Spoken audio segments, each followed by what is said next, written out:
Praise the Lord. ദൈവനാമത്തിന് നന്ദിയോടെ സ്തോത്രം. എല്ലാവരും സന്തോഷമായിരിക്കുന്നു എന്ന് വിശ്വസിക്കുന്നു.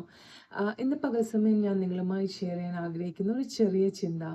അതിനായിട്ട് ലൂക്കോസിന്റെ സുവിശേഷം 2-ാം അധ്യായം 36 മുതൽ 39 വരെയുള്ള വാക്യങ്ങൾ നമ്മൾ നോക്കുമ്പോൾ അവിടെ അധികം ആരും ഒന്നും പ്രതിപാദിച്ച് കേട്ടിട്ടില്ലാത്ത ഒരു കഥാപാത്രമുണ്ട്. അതായത് അഷേർ ഗോത്രത്തിൽ പിറന്ന ഹനുവേലിന്റെ മകളായ ഹന്ന എന്ന പ്രവാചകിയെ കുറിച്ച് പറയുന്നു. ആമേൻ, ഹല്ലേലൂയ. അവിടെ അവളെക്കുറിച്ച് പറയുന്നത് ഇത്ര മാത്രമേ ഉള്ളൂ. അവൾ കന്യാകാലത്തിൽ അവളുടെ വിവാഹം കഴിഞ്ഞു. എന്നാൽ അവളുടെ ഭർത്താവുമായി അവൾക്ക് 7 സംവത്സരം മാത്രമേ ജീവിക്കാൻ കഴിയുള്ളൂ. പിന്നീടുള്ള 84 സംവത്സരം അവൾ വയസ്സ് ചെന്നവൾ ആകുന്നത് വരെയുള്ള സമയം അവൾ എന്ത് ചെയ്തു എന്നവിടെ പറയുന്നുണ്ട്. അതായത് അവൾ ദേവാലയം വിട്ടുപിരിയാതെ പ്രാർത്ഥനയോടും ഉപവാസത്തോടും രാവും പകലും കഴിച്ചു പോന്നു എന്നാ പറയുന്നത്. എന്തിനു വേണ്ടിയാന്ന് പറഞ്ഞാൽ യെരൂശലേമിന്റെ വീണ്ടെടുപ്പിനെ ഓർത്താണ് അവൾ പ്രാർത്ഥിക്കുന്നത്. അപ്പോൾ അവൾ ദൈവ സാന്നിധ്യം വിട്ടുമാറാതെ അവൾ പ്രാർത്ഥിച്ചുകൊണ്ടിരിക്കുക ഈ ഒരു വിഷയത്തിന് വേണ്ടിയിട്ട്. ഹല്ലേലൂയ. ആ ദൈവ സാന്നിധ്യത്തിൽ അവൾ ഇരുന്നപ്പോൾ അതിന്റെ 38-ാമത്തെ വാക്യത്തിൽ ഇങ്ങനെ പറയുന്നത്, ആ നാഴികയിൽ അവളും അടുത്ത് ചെന്ന് ദൈവത്തെ സ്തുതിച്ചു.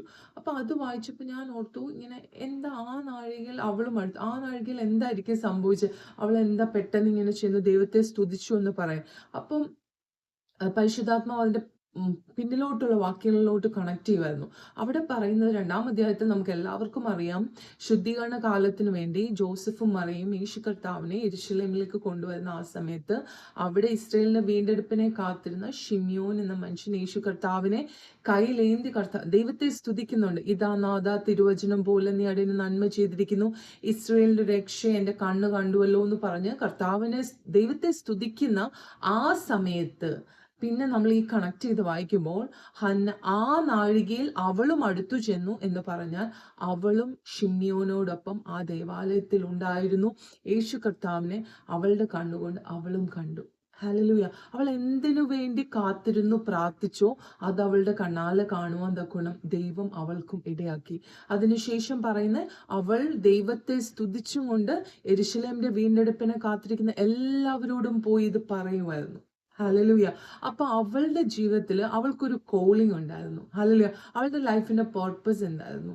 അവൾക്ക് കർത്താവ് കൊടുത്ത ഒരു വിഷയം, ദൈവം കൊടുത്ത ആ വിഷയത്തിന്റെ മേല് അവൾ അതിനുവേണ്ടി പ്രാർത്ഥിച്ച് ജാഗരിച്ച് ദൈവ സാന്നിധ്യം വിട്ടുമാറാതെ ഇരുന്നപ്പോൾ അവളുടെ ആ വിശ്വസ്തതയ്ക്ക് തക്കവണ്ണം അവൾ എന്താഗ്രഹിച്ചിരുന്നു അത് കാണുവാൻ തക്കവണ്ണം അവളുടെ കണ്ണിന് ദൈവം ഇടയാക്കി.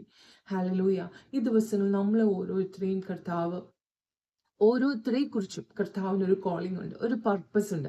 അത് നമ്മൾ തിരിച്ചറിഞ്ഞ് ഈ ദിവസങ്ങളിൽ നമ്മൾ അതിനുവേണ്ടി ദൈവ സാന്നിധ്യത്തിൽ പ്രാർത്ഥനയോടെ ആയിരിക്കുന്നുവെങ്കിൽ, ദൈവ സാന്നിധ്യത്തിൽ അതിന്റെ ഉത്തരം കിട്ടുമെന്നുള്ള വിശ്വാസത്തോടെ മടുത്തു പോകാതെ ആയിരിക്കുന്നുവെങ്കിൽ തീർച്ചയായിട്ടും അതിനുള്ള പ്രവൃത്തി നമ്മൾ കാണുക തന്നെ ചെയ്യും. അതിനുള്ള ഉത്തരം നമ്മുടെ കണ്ണാലെ നമുക്ക് കാണാൻ കഴിയും. കർത്താവ് ഏൽപ്പിക്കുന്ന ചെറിയ ചെറിയ കാര്യങ്ങൾ വിശ്വസ്തരായിരിക്കാൻ തക്കണം നമുക്ക് ഓരോരുത്തർക്കും ഇടയാക്കട്ടെ. നമുക്ക് ചോദിക്കാം കർത്താവിനോട്, അപ്പ ഞാൻ എന്താണ് അപ്പയ്ക്ക് വേണ്ടി ചെയ്യേണ്ടത്? നമുക്ക് നമ്മുടെ പർപ്പസ് അറിയില്ലെങ്കിൽ നമ്മൾ കർത്താവിനോട് ചോദിക്കുമ്പോൾ നമുക്ക് സകലതും പറഞ്ഞു തരുന്ന ഒരു പരിശുദ്ധാത്മാവ് നമ്മളോടൊപ്പമുണ്ട്. ആ പരിശുദ്ധാത്മാവ് നമുക്ക് സകലവും അറിയിച്ചു തരും. അങ്ങനെയെങ്കിൽ ഈ ദിവസങ്ങൾ നമ്മളെ തന്നെ ഏൽപ്പിച്ചു കൊടുക്കാം. ആ ഹന്നയെ പോലെ കർത്താവിന്റെ സാന്നിധ്യം വിട്ടുമാറാതെ, അപ്പ ഹല്ലേലൂയ, കർത്താവ് അടിയങ്ങളെ കുറിച്ച് എന്താണ് ആഗ്രഹിക്കുന്നതെന്ന് ചോദിച്ച് അതിനുവേണ്ടി നിൽക്കുവാൻ തക്കണം നമ്മളെ ഓരോരുത്തരെയും ദൈവം ഇടയാക്കട്ടെ എന്ന് പ്രാർത്ഥിക്കുന്നു. God bless you.